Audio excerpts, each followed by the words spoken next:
ಪಾರಾಯಣದ ನಂತರ ಸನಾತನ ಸಂಸ್ಕೃತಿಯ ಹಿಂದೂ ಜೀವನ ಪದ್ಧತಿಯ ಮೊದಲ ಹಬ್ಬವಾದಂಥ ಮಕರ ಸಂಕ್ರಮಣದ ನಾಡಿನ ಮತ್ತು ಸಮಾಜದ ಸಮಸ್ತ ಬಂಧು ಮತ್ತು ಭಗಿನಿಯರಿಗೆ ನನ್ನ ಹಾರ್ದಿಕ ಶುಭಾಶಯಗಳನ್ನು ಕೋರುತ್ತಾ ಮುಂಬರುವ ದಿನಗಳಲ್ಲಿ ನಿಮ್ಮೆಲ್ಲರ ಜೀವನದಲ್ಲಿ ಆರೋಗ್ಯ, ಐಶ್ವರ್ಯ ಮತ್ತು ನಿಮ್ಮ ಎಲ್ಲ ಮನೋಕಾಮನೆಗಳು ಪೂರ್ಣಗೊಳ್ಳಲೆಂದು ಶುಭ ಹಾರೈಸುತ್ತಾ ಇಂದಿನ ಈ ಒಂದು ಫೇಸ್ಬುಕ್ ಲೈವ್ ಬರುವುದು ವೀರಶೈವ ಲಿಂಗಾಯತ ಸಮಾಜದ ಒಬ್ಬ ಸಾಮಾನ್ಯ ಸದಸ್ಯನಾಗಿ ಒಂದು ಕಳಕಳಿಯ ವಿಷಯಗಳನ್ನು ನಿಮ್ಮ ಎದುರಿಗೆ ಹಂಚ್ಕೊಳ್ಳಿಕ್ಕೆ ಬಂದಿದ್ದೀನಿ. ಕಳೆದ 15 ದಿವಸಗಳ ಹಿಂದೆ ಅಖಿಲ ಭಾರತ ವೀರಶೈವ ಲಿಂಗಾಯತ ಮಹಾಸಭಾದ ಅಧ್ಯಕ್ಷರಾದಂಥ ಸ್ವರ್ಗೀಯ ಶಾಮನೂರು ಶಿವಶಂಕರಪ್ಪನವರ ನಿಧನದಿಂದ ತೆರವಾಗಿರುವ ಅಧ್ಯಕ್ಷ ಪದವಿಗೆ ಮುಂಬರುವಂಥ ದಿನಗಳಲ್ಲಿ ಪ್ರಕ್ರಿಯೆಯನ್ನು ನಡೆದಿದೆ.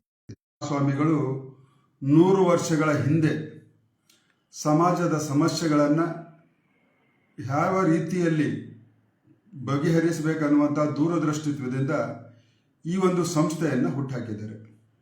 ಆದರೆ ಕಳೆದ ಕೆಲವು ದಶಕಗಳಿಂದ ಎಷ್ಟರ ಮಟ್ಟಿಗೆ ನ್ಯಾಯ ಕೊಡಬೇಕಾಗಿತ್ತು, ಕೊಡಲಿಕ್ಕೆ ಆಗಲಿಲ್ಲ.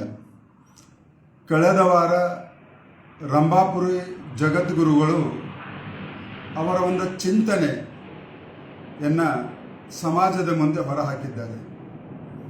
ಏನಂದರೆ, ಮುಂಬರುವಂಥ ದಿನಗಳಲ್ಲಿ ವೀರಶೈವ ಲಿಂಗಾಯತ ಮಹಾಸಭೆಗೆ ಒಂದು ರಾಜಕೀಯೇತರ ವ್ಯಕ್ತಿ ಮತ್ತು ಕಳಂಕಿತ ರಹಿತ ವ್ಯಕ್ತಿ ಮತ್ತು ಸಂಪನ್ಮೂಲ ಭರಿತ ವ್ಯಕ್ತಿಗಳನ್ನು ಆಯ್ಕೆ ಮಾಡಬೇಕು.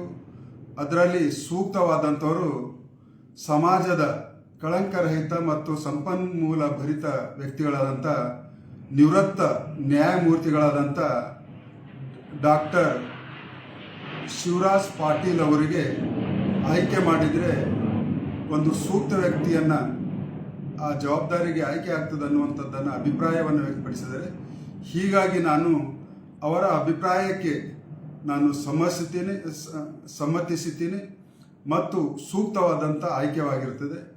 ನಾನು ಸಮಾಜದ ಯುವ ಪೀಳಿಗೆಗೆ ಮತ್ತು ವಿಶೇಷವಾಗಿ ಅಖಿಲ ಭಾರತ ವೀರಶೈವ ಮಹಾಸಭಾದ ಎಲ್ಲ ಸದಸ್ಯ ಬಂಧುಗಳಿಗೆ, ಮುಖಂಡರುಗಳಿಗೆ ನನ್ನ ಕಳಕಳೆಯ ಮನವಿ, ಡಾಕ್ಟರ್ ಶಿವರಾಜ್ ಪಾಟೀಲ್ ಅವರನ್ನು ಆಯ್ಕೆ ಮಾಡಬೇಕು. ಒಂದು ವೇಳೆ ಅವರ ಆಯ್ಕೆಯಲ್ಲಿ ನಿಮ್ಗೆ ಏನಾದರೂ ತೊಂದರೆ ಅನಿಸಿದ್ರು ಯಾವುದೇ ಕಾರಣಕ್ಕೆ ರಾಜಕೀಯ ಪಕ್ಷಕ್ಕೆ ಮತ್ತು ಅಧಿಕಾರದ ದಾಹಕ್ಕೆ ಅಂಟಿಕೊಂಡಿರುವ ವ್ಯಕ್ತಿಗಳನ್ನು ಈ ಒಂದು ಸಮಾಜದ ಜವಾಬ್ದಾರಿಯ ಸಂಸ್ಥೆಗೆ ಈ ಒಂದು ಅಧ್ಯಕ್ಷೀಯ ಪದಕ್ಕೆ ನಿಯುಕ್ತಿ ಮಾಡಬಾರ್ದು. ಮತ್ತೋರ್ವ ಸೂಕ್ತ ವ್ಯಕ್ತಿಯನ್ನು ಹುಡುಕಿ ಆಯ್ಕೆ ಮಾಡಬೇಕನ್ನುವಂಥದ್ದನ್ನು ನಿಮ್ಮೆಲ್ಲರಲ್ಲಿ ಸಮಾಜದ ಬಂಧುಗಳ ಮುಖಾಂತರ ಅವರ ಕಳಕಳಿಯನ್ನು ನಿಮಗೆ ನಾನು ಕೇಳಿಕೊಳ್ಳುತ್ತೇನೆ. ಧನ್ಯವಾದಗಳು. ನಿಮ್ಮೆಲ್ಲರಿಗೆ ಮತ್ತೊಮ್ಮೆ ಶುಭವಾಗಲಿ.